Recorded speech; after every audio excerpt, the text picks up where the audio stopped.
Pour réaliser notre étude sur les champs électriques et voir comment ils se propagent dans notre quotidien, nous avons demandé à un expert, muni d'un mesureur équipé d'une sonde isotropique, de procéder à quelques tests dans les différentes pièces d'une habitation classique. Enchanté. Enchanté également. Cet appareil, utilisé également dans les principaux laboratoires agréés, va nous donner une lecture précise du champ électrique émis dans cette maison. Et cette maison, comme toutes les autres, recèle d'appareils ménagers et de circuits électriques de la cave au grenier, gros émetteurs de champs électriques.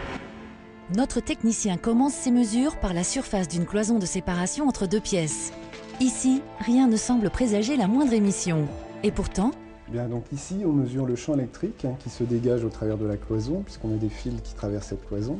On obtient à peu près 600 volts par mètre, qui est une valeur relativement importante, puisqu'on ne devrait pas dépasser 10 volts par mètre. et ça ne s'arrête pas là.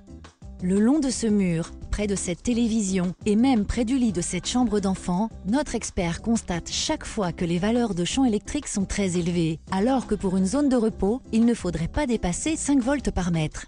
Dans cette salle de jeu, même le plancher révèle des résultats étonnants. On obtient à la surface du plancher des valeurs de l'ordre de 90 volts par mètre. Alors, quels sont les moyens pour se protéger de ces dangers invisibles qui nous guettent ?